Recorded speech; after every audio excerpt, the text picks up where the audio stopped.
Hey, how's it going, guys? This is Lord Lavenier. We're back, and I'm happy to be sharing with you guys an essay. I wrote this essay a long time ago, probably like many years ago, but I really enjoyed it, and I saw it was very well liked on Reddit, so I'm just gonna be doing that. Actually, guys, I'm gonna be like doing the essays or the content that was very loved by the fans. So I'm just gonna go at it. Alright, guys, so you know the drill. I'm gonna read and then I'm gonna break it down. So master pickup artist different from high value guy. As we're breaking the movement away from self-improvement, we need to understand the conceptual distinction between master pickup artist and high value guy. For the sake of the argument, we're going to define master PUA as a guy who's good at seducing girls and having sex with them, while a guy who is high value is simply a guy who has success in life, be it in his career, personal development, interpersonal skills, or his ability to attract women into his life.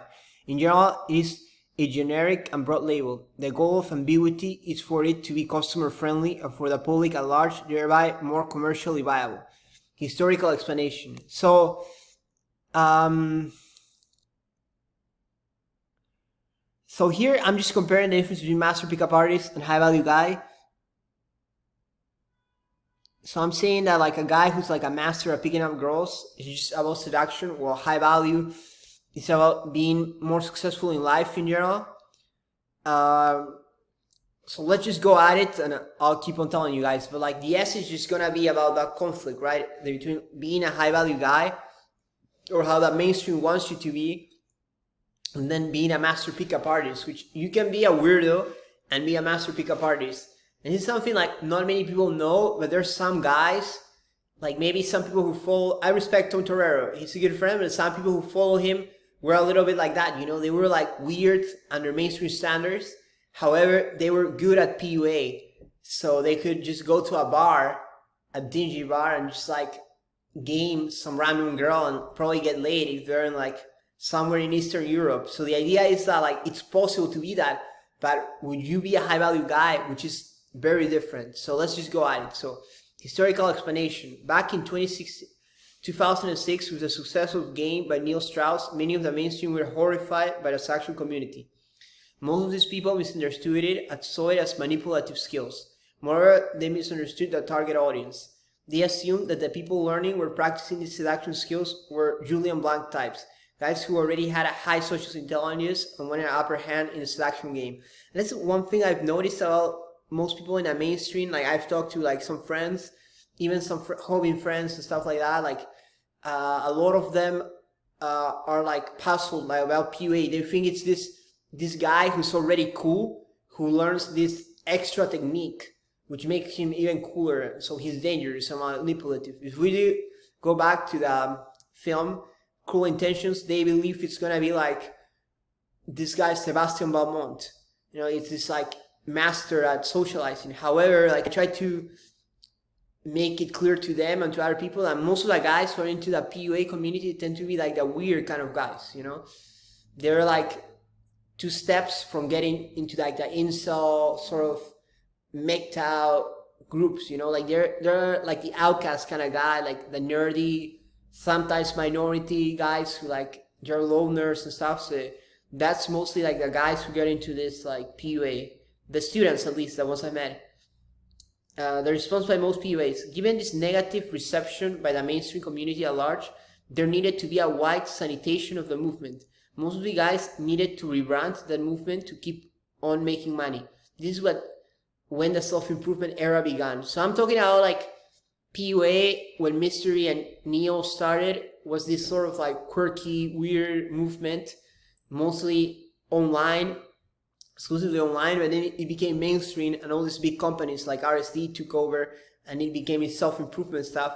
And now we're in the era, like the dark age of PUA, where most people have retired, like most content have been taken, and most of that content, especially on websites like Reddit, they've declined in value. Like they have almost no value, like a lot of the teachings were gone. So this is where self-improvement era began. Strauss already alludes to this. Now the goal was to focus on the lowest common denominator, guys with terrible social skills as well as toxic beliefs around the world. We see this reflected in the incel community. I say that PUAs were directly targeting incels since they lack so much that the slightest progress would be considered a grade 1. And this is actually from the game. I read the whole book where Neil says that Tyler and other people would say, yeah, I was like this extremely awkward guy, and then I became good because of PUA. And this is what I critique, you know, like that marketing, and it's still going on.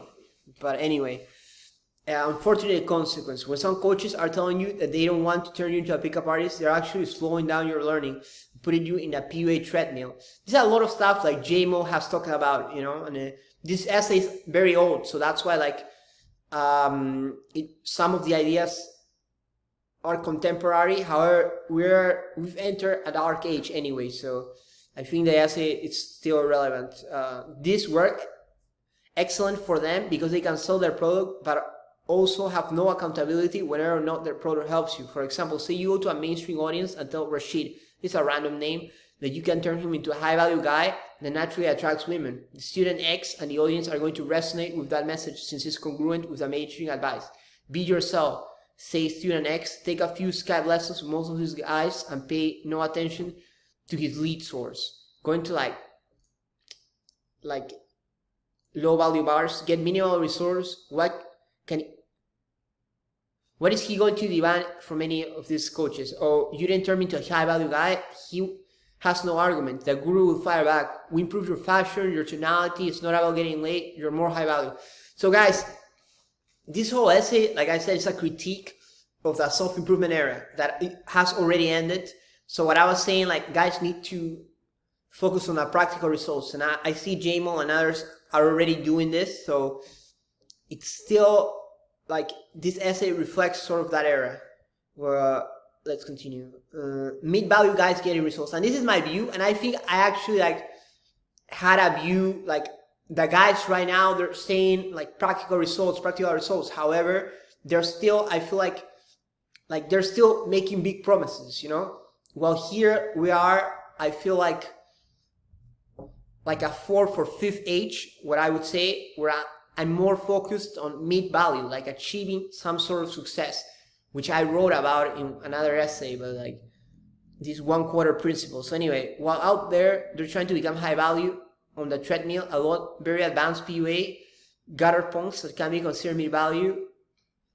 They bang the girls in like low-level bars, while the mid-value guys have access to promoters, sugar daddies, hosts, are getting much very big results by having a strong lead source plus status on the environment, decent but not stellar game. Meanwhile, you're improving more and more things that matter, but not necessarily conducive to get it. Okay, guys, so I know this paragraph might be all over the place, but what I'm saying is most of the... So there's 3 camps, all right? So the first camp is the self-improvement guys who this essay is a critique towards. Like they're giving you, oh, improve your tonality, improve your dressing style, improve your...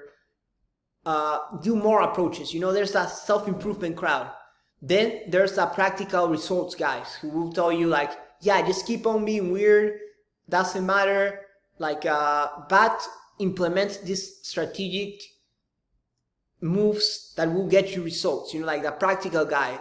I'll just say the Occam Racer generation, you know, where they're like, they're giving you stuff, but still they don't believe you can go to the third route, which is like the route I advocate for, is the idea of mid-value and the idea that RSD Luke was talking about, like other guys from Social Circle, like Ian and other people, is the idea that, hey, wait a minute, like I can actually be a mid-value guy. Like I don't need to like even get that good at game in general. If I can improve my lead source and I improve my access, it's all about access. Like I can just like go where all the promoters are. Like I'm the only guy there, and then I can game the girls, and I just need like a higher status, you know? So is this mid-value concept that I'm getting at. And honestly, I'm happy because I still see like people haven't developed this concept, you know? It seems like Social Circle game, which actually should be called lead source game, has fallen on the wayside, and it has mostly been forgotten, you know, like, because like the guys who these targets, like the practical stuff targets, are mostly awkward guys who just either want to do things online or they just want to go and cold approach at a bar, but they don't want to change themselves that radically. So anyway, guys, so I'm giving a different spin to this essay because it's I've adapted it to a modern context, because this was more like a critique of the self-improvement guys, but now I'm more like even critiquing the practical guys, you know, that I feel like, yeah, they're helping, they're a bit better, but still, like, there's shortcomings to their approach, you know, like, because if you truly wanna like change radical change, like, or this other concept that I made up is radical independence, artificial abundance, and all these ideas, is like you need more access, better lead source, to like network more. Anyway, guys, so this has been the essay, and I'm really happy to be sharing it, and the difference between being a high value guy and being a master pickup artist. So again, you don't want to be a high value guy to an extent, because then like you just have a lot of hobbies, do a lot of stuff, don't get laid. You don't want to be a PUA guy or a master PUA guy, because then like, okay, like you do like a lot of things and might get laid, but then you're still weird, you know, like you're like a weird guy who's like obsessed with getting laid. But then like the third option, which is the one I advocate, is for you to be more like a guy with access, you know, like, and then this idea of just being independent, you know, and this is like bringing some MGTOW concepts of you just traveling, like kind of like Winston Wu, like what he's getting at, like the geomaxing, like banging girls, like, but not being married to the game, but just practicing game, recreational game as well, but also like getting involved in like hobbying and like other stuff, you know. Anyway, guys, so this has been the essay. Thanks a lot. See you in the next video. This is Lord Lavenier signing off.